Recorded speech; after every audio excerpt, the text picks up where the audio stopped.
اللهم صل على سيدنا محمد الفاتح لما اغلق والخاتم لما سبق الناس والحق بالحق والهادي الى صراطك المستقيم وعلى علي حق قدري وانقدار العظيم.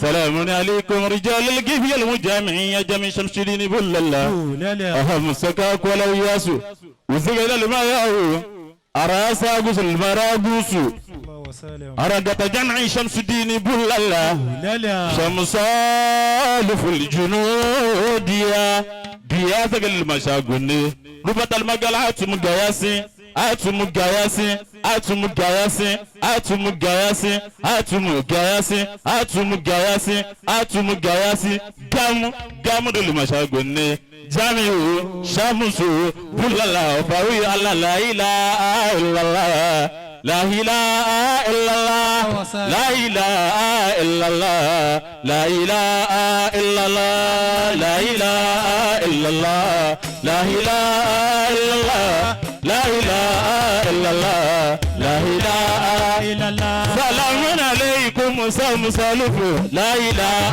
إلا الله حجمي بالله لا إله إلا الله لا إله إلا الله لا إله إلا الله لا إله إلا الله لا إله إلا الله بسيف سقيال مقيال بقيال كتيال مقيال كتيال جميل بالله بسيف سقيال مقيد سمسالف أفوي والله لا إله إلا الله لا إله إلا الله لا إله إلا الله لا إله إلا الله الله الله يا الله الله الله جنود سمسالف أجمع مبول الله أجمع ولايتي شمس الولايتي أنور فداكيا أجمع مبول الله أنور محمد الله سموكا يا سموكا سموكا يا سموكا يا رب صل على سيدنا محمد. أعوذ بالله من الشيطان الرجيم بسم الله الرحمن الرحيم. من المؤمنين رجال صدقوا ما عهدوا الله عليه فمنهم ما قضى نحبه فمنهم من ينتظر وما بدلوا تبديلا. صدق الله مولانا العظيم. اللهم صل على سيدنا محمد صلى الله عليه وسلم. الفاتح لما أغلق ولا آتم لما سبق ناصر الحق بالحق ولا آل إلا صراطك المستقيم وعلى آله حق قدره ومقداره العظيم. آمين. النبي محمد صلى الله عليه وسلم. واني الوقت كالسيف إن لم تقطع قطعك. àsìkò dà gẹ́gẹ́ bí idà téèyàn ọba tètè lo àsìkò yóò gé yẹn o. ọ̀rọ̀ tí wọ́n fi aṣọ àsìkò ló ti lọ iye ọjọ́ ló ti lọ. àmọ́ síwájú ohun gbogbo mo kí olówó orí mi alwaladu sirọ àbí àmọ̀wọ́ ẹ̀kan ọba wòlíì oníṣòkòtò péńpé tí ń dààmú ẹlẹ́wọ̀ ẹ̀tù ẹni wọ́n ti igbó tí ń tirẹ̀ sójú ọ̀nà ọba gbogbo wòlíì Maulana Sheikhul Luqmanul Hakim ọlọ́mọ pa á fún wa báyìí ọlọ́mọ pa ṣéwù fún wa báyìí ọlọ́ karama ṣéwù lọ́dọ̀ ọlọ́run mo wá fi ṣéwù tó wà ń kalẹ̀ mo fi kí gbogbo àwa àfáà tí a wà lórí ìjòkó torí kò sí àsìkò pàápàá jùlọ olóde Ṣéwù Abdulhamid ìjọ rẹ ò ní túká. Àmín. Alibarika ṣe wùlọ́dọ̀ ọlọ́run. Àmín. ọlá àwọn tó ṣe tí wọ́n rí ṣe wọ́n náà ọlọ́run jò rí ṣe. Àmín. tọdún tó ń bọ̀ ọlọ́run jò jù bá mo kí yín o. Àmín. mo dẹ̀ kí bàbá tó bí yín náà bàbá tó bí yín mo kí wọn. gbogbo yẹn láwọn ọdún mo kí yín o. gbogbo ìjọ Rajab àbí Rajab lọ́kùnrin lóbìnrin àpàdásí àbúrò nítòsí. Àmín. a kí yín púpọ̀. ẹ fún wa ní tọ́pìkì lóòótọ́ tọ́yẹ a máa tú ọ̀rọ̀ ọlọ́run ká máa sọ àdìsí anabi Muhammad sallallahu alayhi wa sallam. pàápàá jùlọ ọ̀rọ̀ Ṣéwù Jamiu Bulala Bulala radiyallahu ta'ala àmọ́ àsìkò anhu. ti lọ. mo kí bàbá wa láti Badagiri دام الله الشيخ ويته. محمد مصطفى المدوى دام الله ويته. ọlọ́jà rí pé ọlọ́run. آمين. mo kí ṣéwù sọ́ọ́líwù samsabudayu ayọ̀lá دام الله ويته. ajọmọ́ra wa nínú ilé ni apàdásí àbúrò nítòsí. mo kí ṣéwù gàfárì amara lìjùnúdù. سلام عليكم الله. سنة نبوية. wọ́n ti di amara alifati ń sìn apàdásí àbúrò nítòsí. سلام عليكم. mo kí gbogbo ẹ̀yin àfa àtẹwà ń kalẹ̀ àfa àtayé ni àfa àmàjídì ní gbogbo yín lápapọ̀. سلام عليكم. àfa gani tirẹ̀. náà àlàáfíà ọlọ́run kó máa bá wa ìyọ́nú ọlọ́run kó máa bá wa lẹ́yìn ìgbà tá a kí àwọn bàbá wa tán ọ̀rọ̀ ọlọ́run àti àdìsí àná Muhammad pàápàá jùlọ títóbi Maulana ṣe mamaladi jam بولال رضي الله تعالى عنه. ẹ dákun ẹ gbọ́ lọ́n tóbi ẹ pariwo búlálà kí n gbọ́ ẹ pariwo búlálà gan búlálà ẹ pariwo ẹ̀yin rájàbù ẹ̀sìn ń bí ni بولال. ọ̀dẹ̀ dìde nàrúkẹ́ ẹ pariwo búlálà dáadáa ẹ pariwo búlálà. بولال. bọ́ ọ bá pariwo búlálà ò ní kú láéláé بولال. bọ́ ọ bá pariwo búlálà ó lówó láyé. بولال. náà ẹ jẹ́ ká jókòó. ẹ jòkó torí ọlọ́run torí àná Muhammad ẹ صلى dákun ẹ الله عليه jòkó. وسلم. Maulana Sheikh Muhammad al-Jamiu بولال رضي الله تعالى عنه. wọ́n lè wòlá o tí kì í bá sọ pọ́lọ̀ ń dá àná Muhammad صلى الله عليه وسلم. ọlọ́run ò sí olóhùn ò ní dárú ànábì ma صلى الله عليه وسلم. láàrin àwọn ànábì ọlọ́run صلى الله عليه وسلم. àní láàrin àwọn wòlíì irúṣẹ́ bùlálà sọ wọn رضي الله تعالى عنه. mi ò sì lérò pọ́lọ̀ ń lè dárú Sheikh Jamiu bùlálà ma بولال رضي الله تعالى عنه. láàrin gbogbo àwọn wòlíì. رضي الله تعالى عنه. bàbá wa Maulana Sheikh Jamiu بولال رضي الله تعالى عنه. ẹ di ọ̀rọ̀ kan múlẹ̀ ni o bàbá ní Nàìjíríà tá a wà ń bẹ̀ yìí Nàìjíríà tá a wà yìí ìlú Ọ̀fà àti ìlú Ìlọrin la fi di Nàìjíríà mú kí bá ti túká رضي الله تعالى عنه. ìkan nínú ọ̀rọ̀ Sheikh Jamiu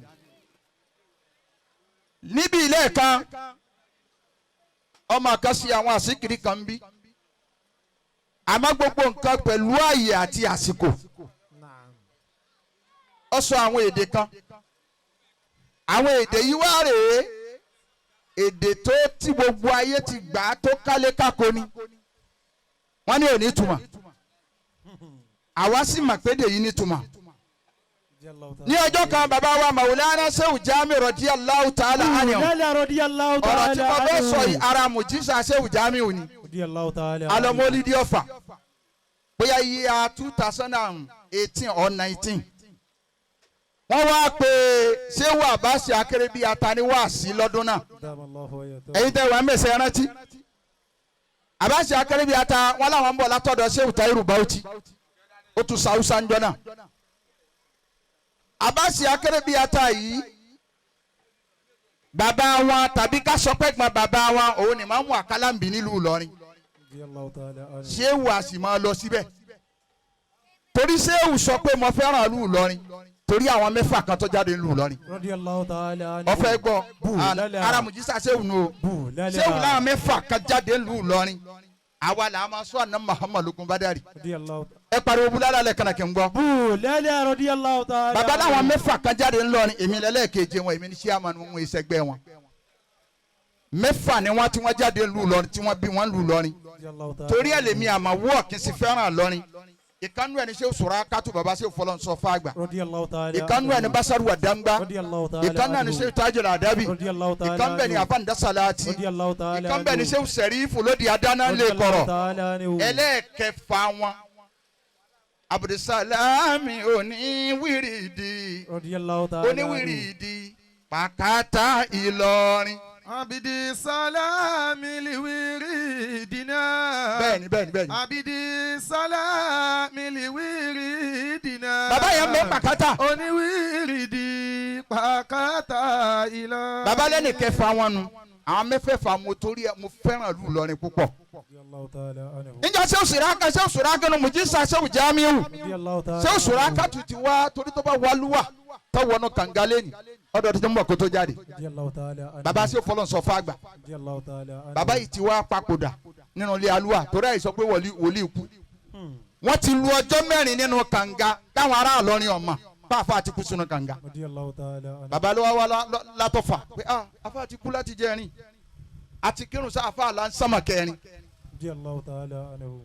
bàbá wa lẹ gbọ́dọ̀ sunkún o màmá ń sin àfà ẹ gbọ́dọ̀ sunkún Ṣéwù Jamiu ló sọ bẹ́ẹ̀ radiyallahu ta'ala wọ́n wá anhu. gbé Ṣéwù yìí jáde kúrò nù kànga bàbá bá ń sunkún lẹ́nu kan mẹ́ta ẹ máa ń sunkún wa ni ń sunkún kí ni àwọn màláíkà ń wò omi ojú mi ò gbọ́dọ̀ kálẹ̀ bọ́bá kálẹ̀ á sì yọ gbogbo àwọn màláíkà ń sẹ́ radiyallahu ta'ala. wọ́n rí gómi ń jáde lójú Ṣéwù Jamiu wọn àṣírí gómi yẹn omi náà kálẹ̀ radiyallahu ta'ala anhu. ìyẹn bẹ́ẹ̀ bàbá wa lọ sọ́dọ̀ ìmáàmù àkàlámì àfa àkèrèbí ata yìí ló sọ ní mólídìí Ọ̀fà mo wà ń bẹ̀ lọ́dún náà ó nígbà wọn wá débẹ̀ wọ́n ṣe tí wọ́n ṣe tán èdè gébì táyé ní kò sí Ìlọrin bàbá sọ ní ọ̀dọ̀ ìmáàmù àkàlámì ńjọ́ náà radiyallahu ta'ala anhu. radiyallahu bàbá sọ èdè gébì irú àwọn ti sọnù síkìrì ń bí o bù lẹ́lẹ̀ radiyallahu ta'ala anhu. àṣìrẹ́ ni tó ń challenge pé ò sí tuma kò sí túmọ̀ fún. èdè tá a fà sọ ń bílẹ̀ kan èdè àwọn ará wa ní àmẹ́mbẹ́ o èdè tó sọ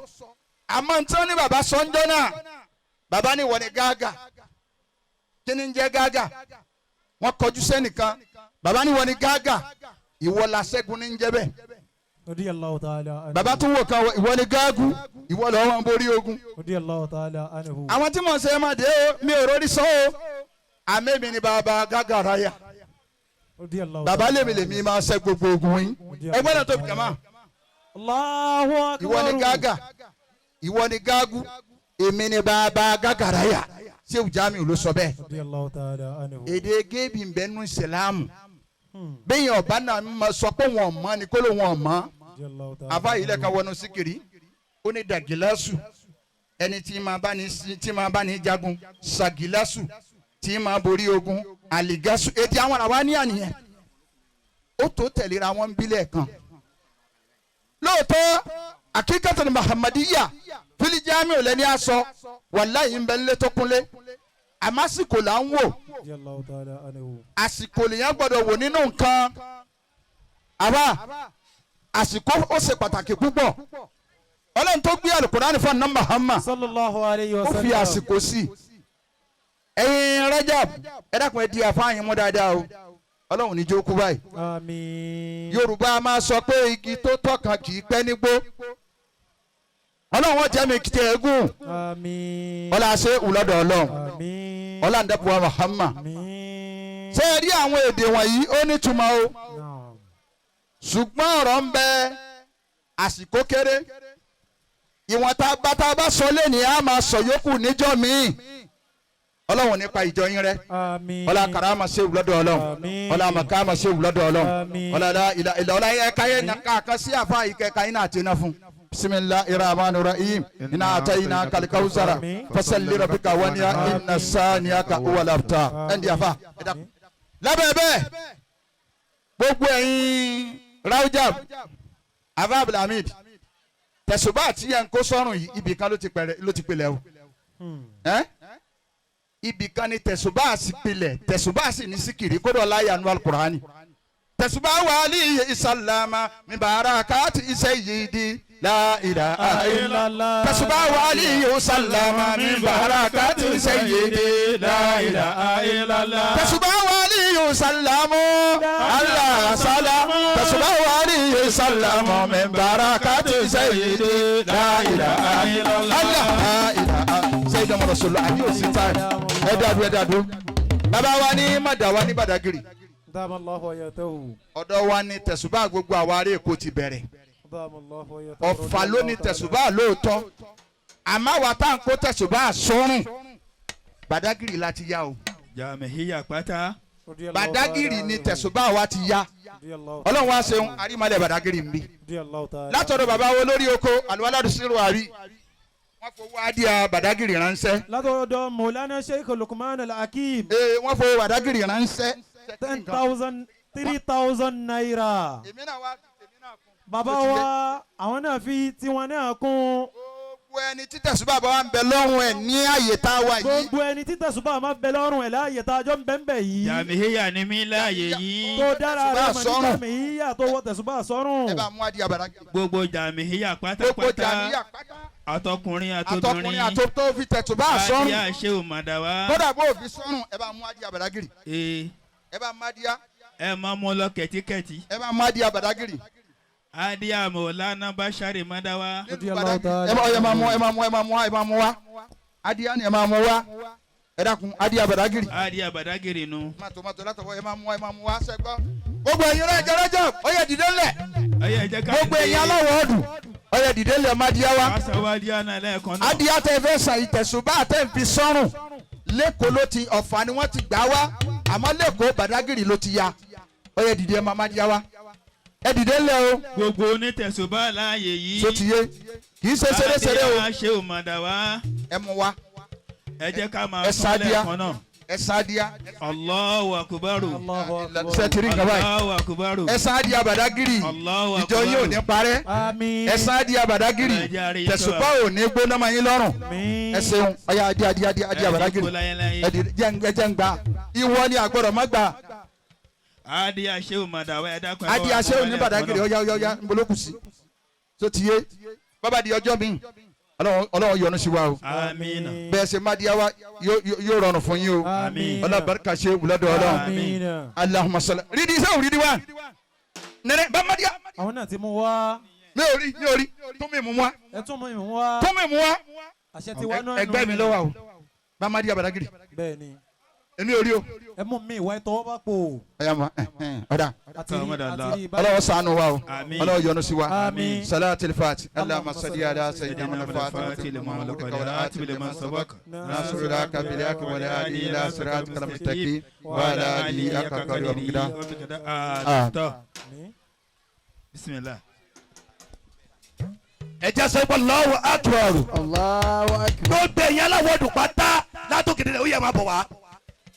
gbogbo yín la pèlè ẹ̀kan náà ẹ má bọ̀ jẹ̀bi oúnjẹ ti torí ẹ̀ wá náà nu ó yẹ máa bọ̀ gbogbo ẹ̀yin aláwọ̀dù ó yẹ wá máa jókòó sórí àga báyìí ẹ̀yin aláwọ̀dù nìkan ni o ẹ má bọ̀ ó yẹ wá máa jókòó sórí àga. ó yá gbogbo yín pátá látòkè délẹ̀